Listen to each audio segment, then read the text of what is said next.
తాకట్లో ఉన్న మీ బంగారాన్ని విడిపించి ఆ రోజు ఆన్లైన్ రేటుకి కొంటాం. Sharma gold company. నమస్తే, వెల్కమ్ టు సుమన్ టీవీ. ప్రస్తుతం లైవ్ కాల్లో జాయిన్ అయ్యారు క్రాంతి బత్తిని, మార్కెట్ అనలిస్ట్. సార్తో మాట్లాడదాం. క్రాంతి గారు నమస్కారం. సార్ నమస్తే అండి. క్రాంతి గారు, బంగారం వెండి ధరలు మళ్ళీ పతనం దిశగానే కొనసాగుతున్నాయి. తగ్గుదల కనిపిస్తోంది. మళ్ళీ 11,500 రూపాయలు బంగారం మీద, అలాగే కిలో వెండి మీద 36,000 రూపాయలు తగ్గినటువంటి పరిస్థితి ఉంది. చాలామంది ఒక భయం కనిపిస్తుంది. సార్ ఏంటి ఇంకా ఎంతకి కిందకి వెళ్ళిపోతాయి అని చెప్పి ఆందోళన కనిపిస్తోంది. మార్కెట్ అనలిస్ట్గా మీరు ఎట్లా విశ్లేషిస్తారు ఈ పరిణామాలని? ఒకటైతే లాస్ట్ 48 అవర్స్లో జరిగినటువంటి పరిణామాలు, బంగారం మరియు సిల్వర్లో ఒక ప్రాఫిట్ బుకింగ్ అనేది మనం చూస్తున్నాం. అంతేకాకుండా అన్వైండింగ్ ఆఫ్ పొజిషన్స్ అనేది చూస్తున్నాం. అంటే ఏంటంటే నార్మల్గా త్రూఅవుట్ ద వరల్డ్, ఇండియాలో కూడా ఏం చేస్తుంటారంటే కమోడిటీస్ ట్రేడింగ్లో కానీ ఈక్విటీ ట్రేడింగ్లో కానీ ధరలు బాగా పెరుగుతున్నప్పుడు ప్రతి ఒక్కళ్ళు లివరేజ్ తీసుకుని మార్జిన్ ట్రేడింగ్ అనేది చేస్తుంటారు. అట్లనే మనం లాస్ట్ 1-2 మంత్స్ కనుక కమోడిటీస్ ప్యాటర్న్ కనుక చూసినట్లయితే ఎస్పెషల్లీ సిల్వర్ అండ్ గోల్డ్లో చాలా స్పెక్యులేటివ్ యాక్టివిటీ అనేది జరిగింది. ఎంత స్పెక్యులేటివ్ యాక్టివిటీ జరిగిందంటే లాస్ట్ 10-15 డేస్లో లివరేజ్డ్ పొజిషన్స్ అనేవి త్రూఅవుట్ ద వరల్డ్ బాగా పెరిగినాయి. ఒకటేంటంటే డెలివరీ బేస్డ్ ట్రేడింగ్ జరిగింది. అంతేకాకుండా ఫ్యూచర్స్ మార్కెట్లో బాగా లివరేజ్డ్ ట్రేడింగ్ అనేది జరిగింది అనమాట. అందుకే మనం ఇదొక అన్యూజువల్ మూవ్ కింద చూస్తున్నాం. మొదటి నుంచి చూసినట్లయితే ఇంత కైండ్ ఆఫ్ మూవ్స్ 50 ఇయర్స్లో అట్లా ఒకసారి వస్తున్నాయని తరచుగా చెప్పడం జరిగింది. కానీ లాస్ట్ 48 అవర్స్లో జరిగిన పరిణామాలు ఒకటేంటంటే సిల్వర్ అండ్ గోల్డ్ ఇంత వాలటాలిటీకి లోనయ్యి ఇంత హై ప్రైస్కి రావటం, అంతేకాకుండా ఒకేసారి ఒక ఓవర్ బాట్ జోన్లోకి వెళ్ళడం జరిగింది. అంటే విపరీతమైన బయింగ్ అనేది జరిగింది.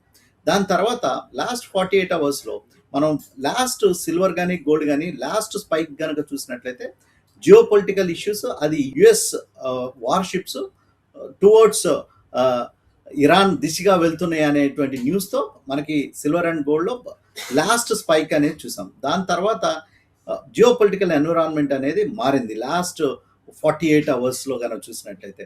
ఒకటేంటంటే US is negotiating with Iran అని, జియో పొలిటికల్ ఇష్యూస్ కొంచెం తగ్గుముఖం పడుతున్నాయి అనే న్యూస్. అంతేకాకుండా అనూహ్యంగా యుఎస్లో వడ్డీ రేట్లను తగ్గించాలనేటువంటిది యుఎస్ ప్రెసిడెంట్ ట్రంప్ యొక్క administration, direct Trump US federal reserve చైర్మన్ని లాస్ట్ 15-20 డేస్లో బాగా అటాక్ చేయడం జరిగింది. సో అందువలన కూడా డాలర్ క్షీణించే అవకాశం ఉంది. అంతేకాకుండా యుఎస్లో వడ్డీ రేట్లు తగ్గే అవకాశం ఉన్నదనేది కూడా ఇంకొక రీజను. ఇటువంటి షార్ప్ మనం హైక్ చూడటానికి ప్రైసెస్లో బోత్ సిల్వర్ అండ్ గోల్డ్లో. కానీ లాస్ట్ 48 అవర్స్లో ట్రంప్ ఒక వ్యక్తిని, అంటే కొత్త federal reserve chairman Kevin wash అని ఆయన్ని నామినేట్ చేయడం జరిగింది. సో ఇతని యొక్క బ్యాక్గ్రౌండ్ చూస్తే కనుక ఇతను యుఎస్లో వడ్డీ రేట్లు తగ్గించాలనుకునేటువంటి ఉద్దేశానికి కొంచెం దీంట్లో ఏంటంటే హాకిష్ అండ్ డోవిష్ అని రెండు ఉంటాయి. హాకిష్ అంటే వడ్డీ రేట్లని పెంచడం, డోవిష్ అంటే వడ్డీ రేట్లను తగ్గించడం. ఈయన యొక్క యాటిట్యూడ్, ఈయన యొక్క ఉద్దేశాలు కనుక చూసినట్లయితే యుఎస్లో వడ్డీ రేట్లని తగ్గించకుండా స్టేబుల్గా ఉంచడం, లేకపోతే పెంచాలనే ఉద్దేశంతో ఉన్నటువంటి వ్యక్తి. అంతేకాకుండా డాలర్ని స్ట్రెంగ్త్ చేయాలి అనేటువంటి ఉద్దేశం ఉన్నటువంటి వ్యక్తి అనమాట. సో ఇతను ఒక అనూహ్యంగా తెరపైకి రావడంతో ప్రస్తుతం ఇతను హాకిష్ అంటే వడ్డీ రేట్లని స్థిరంగా పైకి తీసుకెళ్లే దిశగా, అంతేకాకుండా డాలర్ని స్ట్రెంగ్తన్ చేసే దిశగా వెళ్ళొచ్చు అనే ఉద్దేశంతో ప్రస్తుతం ఒకటి సిల్వర్ అండ్ గోల్డ్ లో ఇమీడియట్ ఇంకా టైం ఉన్నట్టుంది కదా సార్, మేలో అనుకుంటా కదా ఆయన చైర్మన్ గా వచ్చేది. కానీ ఏంటంటే ఫ్యూచర్ మార్కెట్లో ఇంత ఓవర్ బాట్ జోన్లో ఉండటంతో ఈ పరిణామాలన్నీ ఫ్యాక్టర్డ్ అయిపోయినాయి అనమాట. సో మార్కెట్ ఎప్పుడైనా ఫార్వర్డ్ లుకింగ్ యానిమల్. అంటే జరిగిపోయిన విషయాలని మార్కెట్ ఎప్పుడు చూడదు, జరగబోయే విషయాలనే చూస్తుంది అనమాట. సో ఇది డాలర్ డినామినేటెడ్ అసెట్స్ కాబట్టి silver and gold or purely dollar denominated assets అనమాట. సో డాలర్ స్ట్రెంగ్తన్ అయితే కనుక వీటి మీద ఏదైతే ప్రీషియస్ మెటల్స్ ఉన్నాయో వీటి మీద ఎక్కువ సెల్లింగ్ ప్రెషర్ అనేది ఉంటుంది. నెక్స్ట్ ఏంటంటే ఆటోమేటికల్గా ఆస్ట్రానమికల్ జోన్లోకి వెళ్ళిపోయినాయి అనమాట. అందువల్లనే ఇంత మళ్ళీ డ్రా డౌన్ అనేది చూస్తున్నాం. సార్ ఇప్పుడు ఈ బంగారం వెండి కోలుకోవటానికి ఎంత సమయం పడుతుంది, మళ్ళీ పైకి ఎగబాగటానికి ఉండాల్సినటువంటి పరిస్థితులు ఏంటి? ఒకటి వలి గారు, ఇవేంటంటే మీరు ఆ, ఒక ఒక చాలా ఎంతూజియాస్టిక్గా చెప్పారు పైకి అని. సో ఆ ఎంతూజియాజం రావాలి అంటే ఆ, నేను ముందు నుంచి చెప్తూ ఉన్నాను. ఓకే, సిల్వర్ అండ్ గోల్డ్ చాలా లో వాలటైల్ అసెట్స్ అన్నమాట. కానీ ఇది ఈ పైకి అన్నాం కదా మనం, అంటే ఏంటంటే ఈ ఎంతూజియాజం ఎక్కువైపోయింది అనమాట. అంటే ఆ వాలటాలిటీ అనేది పెరిగింది అనమాట. ఈ పెరగాలి అంటే ఏదైనా జియో పొలిటికల్ ఎన్విరాన్మెంట్ అనేది ఇష్యూస్ రావాలి.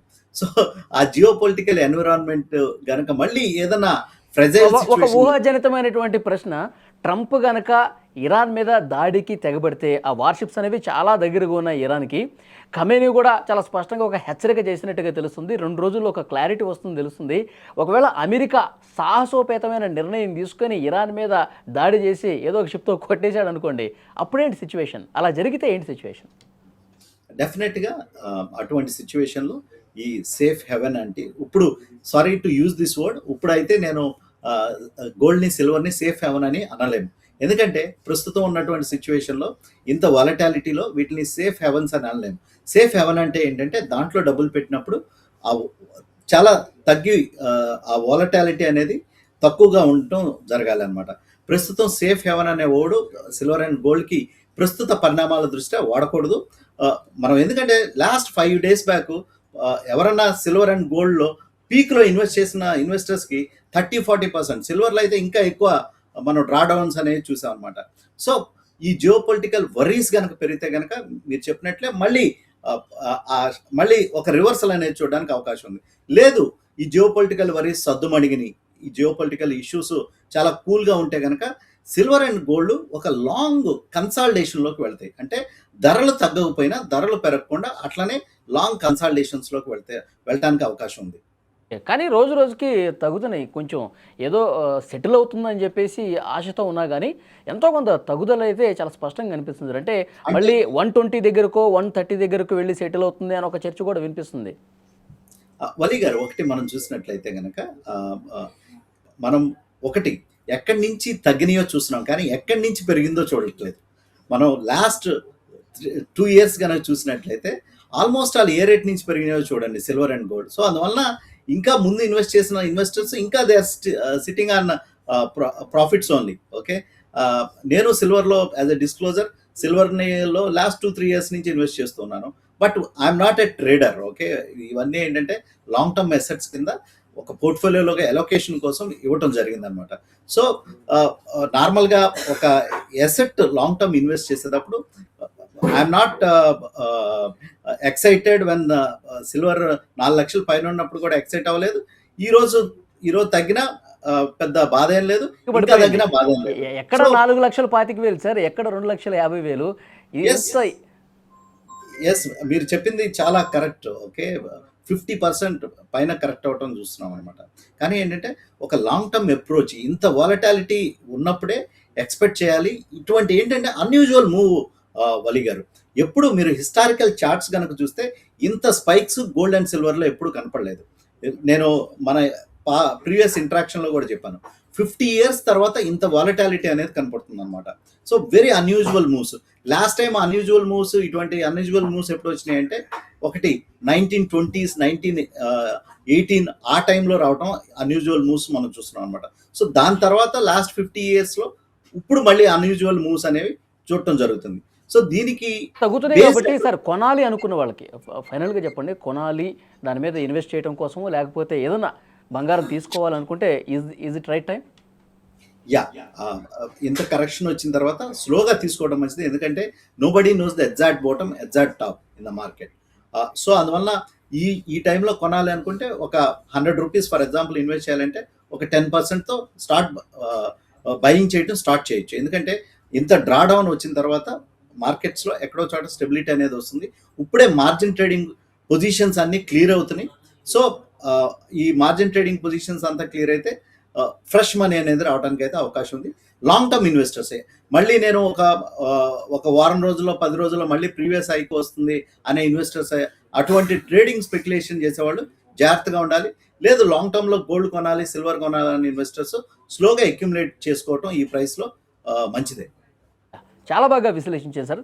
థ్యాంక్ యూ క్రాంతి గారు. థ్యాంక్ యూ అండి.